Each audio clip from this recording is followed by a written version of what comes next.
Hello, welcome to AnAuraChicBeauty channel. Summer is almost over, and so for today's makeup tutorial, I decided to do a really simple summery look. It's not too much on contouring, but more about layering different products to get the different effects. And the colors I'm using are corals, peach, and gold for the eyes, cheeks, and lips. So for the eyes, it's really simple. It's like shimmery, kind of frosty, metallic, peachy gold. A lot of highlight colors, not too many dark colors. And then for the cheeks, it's a kind of shimmery coral color with some bronzer, and then the lips are a corally red with a kind of peachy gold on top to highlight. And I think it's just a really pretty simple look. You can wear this as a back to school look if you want. If you want to tone it down, you can wear a sheer coral gloss instead. And that's basically it for the look, so let's get started on the tutorial. For my moisturizer, I've been using a new product. It's by LUSH. It's the Imperialis, the Majestic Moisturizer, and it has lavender, orange flowers, and tiger lilies. And basically, it's a skin balancing moisturizer, so it helps control the oily areas, but it doesn't have any mattifying properties, and it helps to moisturize the dry areas. So I think it's great for people with combination skin. I've been using it for a few weeks now, and so far I really like it. It's really creamy but light. It doesn't feel heavy. The skin really absorbs it quickly. It's great under makeup, and some of the LUSH products are really expensive, but if you consider the fact that they use a lot of natural organic products, I think some of it is worth it. A lot of the products have a strong fragrance, and normally I don't like that kind of stuff. It's too strong for me. I'm really sensitive to fragrance products, but this one I actually like. It's not too overpowering. You do smell it on your skin, but it does wear off after a while. Then for my face primer, I use Mercier foundation primer. I just got this from Sephora's Beauty Insider, so I thought I would use it. But it's a nice primer. It's very light. It has a kind of water gel like texture. It's similar to the Makeup Forever HD, where it's kind of wet feeling, but it's a bit more denser and it feels more wet on the skin. And I just use my MAC 187 brush to just apply it all over really quickly, but you can use your fingers to apply. Then for my eyeshadow primer, I've been using NARS Smudge Proof, and if you haven't signed up for Sephora's Beauty Insider, I would highly recommend it because every time you buy something, you accumulate points, and with those points, you can get special makeup sets. Only at Sephora, and you can also try some skincare makeup samples. And so this was one of the samples that I picked up, and I've been using it for a while and I like it. It's just like any other eyeshadow primer. It prevents eyeshadows from creasing or fading, and it helps make the colors a little bit more vibrant. And this one is similar to the Urban Decay and Too Faced primers. It's very light. It has kind of a creamy texture. It doesn't have a nude color though. It's more of a white transparent color. So when you swipe it on, I just apply it like that and then rub with my fingers. When you blend it, it just blends into a transparent color, which I think is better than like a nude color in my opinion. It helps make the colors more true to color. And I do like this primer. It does prevent the eyeshadows from creasing and fading. I definitely like this more than the Too Faced Shadow Insurance. Just, the texture is not as runny as the Too Faced one. I haven't had any problems with it. And from the sample, I actually took out the little stopper that's inside so you can get more product. I don't know if you can see that. But if you remove it, like with your tweezers or something, you can get a lot more product that way. And so yeah, I would recommend in trying this.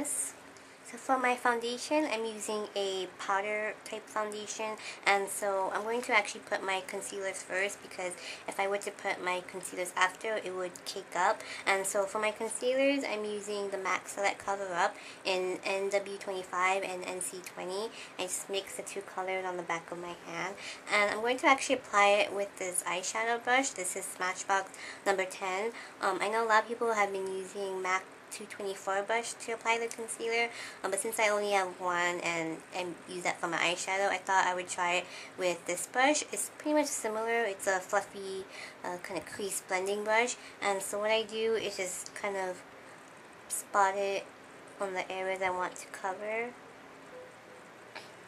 and then just kind of buff it to blend. And so I'm only going to spot conceal on the areas I need extra coverage, like blemishes or redness. And using your concealer to spot cover is great when you don't need to cover all over your face. You can just, apply it where you need it and then set it with some sort of, light foundation or light loose powder. It's a little bit more time consuming because you are just spot covering where you want it, but it's more natural look. Then for a face highlighter, I've been using YSL Radiant Touch. It's a highlighting concealer pen, but it's not really concealer because it doesn't cover the dark circles or correct the dark circles, but what it does is it adds light to your face, so wherever you want to highlight, that's where you would put it. So you just kind of click it a couple times to get the product out, and so I apply it under my eyes, just a few dots, under my brow, above my brow, on the bridge of my nose, around my nose, and also on the lip, to highlight the lip, and a little bit on the chin. And you can use your fingers to blend it out. I'm going to use the same concealer brush and just kind of buff it to blend.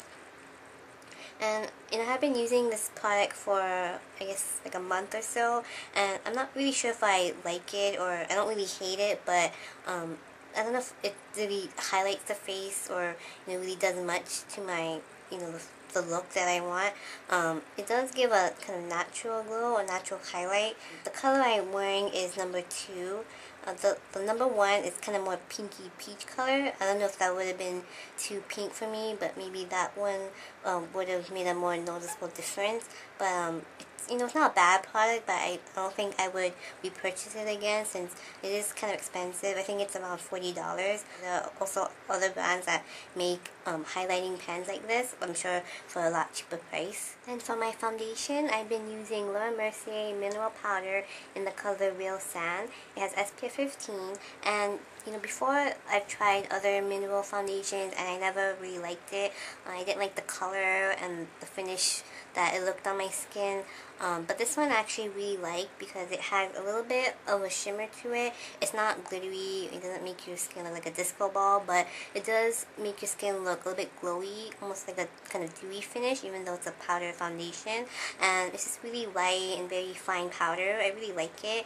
And the brushes I've been using to apply it with are dense kind of face powder brushes. This one is Trish McEvoy face blending brush in number, I think, M20, and as you can see, it's very dense and full. It gives really nice coverage. It's really soft, and because you're going to be buffing and blending it, you want a brush that's really soft. Another brush that I recently got that is actually great for travel is the Too Faced Retractable Kabuki brush. It has a really cute packaging. You just kind of twist it up to close and just cap it back on like that. And this brush is also very soft. It's very full. It's a bit more kind of fluffier. It bends a little bit more, and it also has a kind of rounded top, so it kind of curves to your face really nicely. And so what I've been doing to apply it is just I pour a little bit into the inside cap of the container, and I just dip my brush in it, kind of swirl it in there so the product gets into the brush, and then just lightly tap off the excess, and then just kind of buff it onto my skin, and just keep layering until you have the desired coverage that you want. And even though I have a concealer underneath, it doesn't rub off. It actually sets it really nicely. So this is a really kind of natural foundation, and I really like it. It gives just a really kind of pearly glow to the skin. And because this has shimmer, this might not be great for people with oily skin because it might make you look a little bit too glowy, almost kind of oily. So but it's great for, I think, people with dry or normal to dry or maybe combination skin. Another nice thing about this product is that it has a sifter top that you can actually cover. You just kind of twist it like that, and so it's great for travel. It won't make a mess in your bag. Now, even though I'm using a powder foundation, I'm still going to set it with a kind of finishing powder just to help take away some of the shimmer and kind of mattify purify my skin and make the foundation last a lot longer. And so I'll be using a sample of Mercier Mineral Finishing Powder. This one is in translucent, number 1. They also make a number 2 color, which it has a tinted color to it, so it's great for, you know, tan or darker skin tones. But I think the translucent can still work on darker skin tones, and I just put it, you know, on my same Kabuki brush and just lightly dust it all over. And I actually really like this loose powder. It's very fine, very light. It doesn't leave any white cast color like the Makeup Forever HD one does. And it, you know, works on other foundations as well. You don't need to just use it on mineral foundations. I tried it on liquid and it sets really nicely. Now for the brows, I'm just going to use the Maybelline Definer Brow Pencil in dark brown. This is a really nice dark brown color. It's not, you know, red tone brown. It's really neutral. And so I'm just going to use this and then blend it with an eyebrow brush because I want the brows to look really natural and not too defined, since the makeup is really natural, and, you know, I don't want the brows to be overpowering.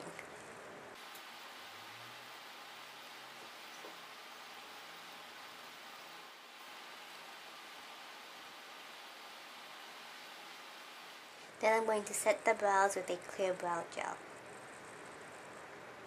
Now for the eyeshadow, I'm going to use a matte peachy brown color with a fluffy crease blending brush. And I'm going to sweep that all over the crease.